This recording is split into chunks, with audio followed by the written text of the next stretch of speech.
السلام علیکم دوستو، آپ دیکھ رہے ہیں یوٹیوب چینل، اور آج کی اس ویڈیو میں ہم آذربائیجان اور ارمینیہ کے متعلق بات کریں گے جو ان میں جنگ کی صورتحال بنی ہوئی ہے۔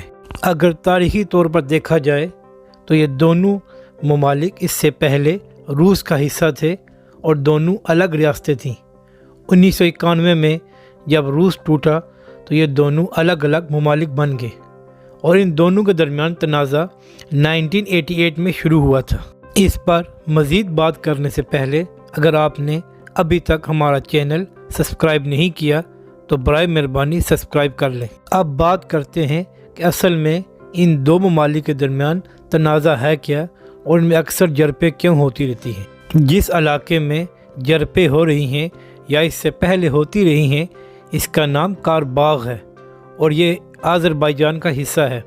ارمینیہ کو تو کوئی زمینی راستہ بھی یہاں سے نہیں لگتا، لیکن پھر بھی انہوں نے 1919 سے اس پر قبضہ کیا ہوا ہے۔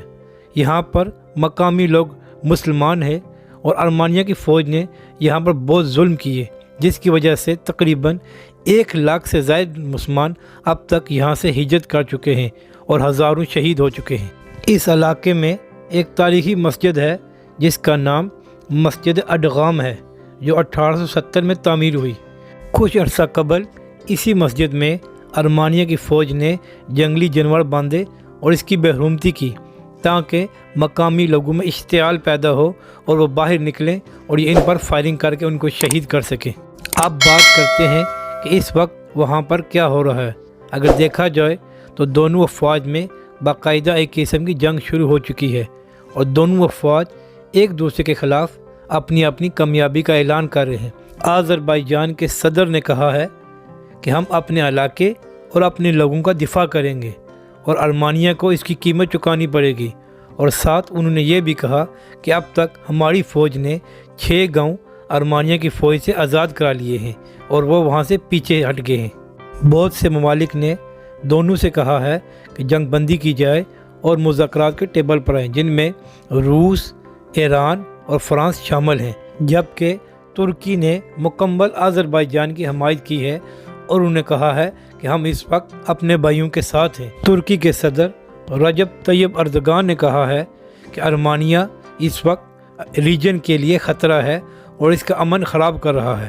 اقوام متحدہ کے مطابق بھی یہ علاقہ آذربائیجان کا ہے، اور اب تک 6 قراردادیں ارمینیہ کے خلاف منظور ہو چکی ہیں، اور اقوام متحدہ ارمینیہ کی فوج کو مقبوضہ کہتی ہے کہ یعنی انہوں نے اس علاقے میں قبضہ کیا ہوا ہے۔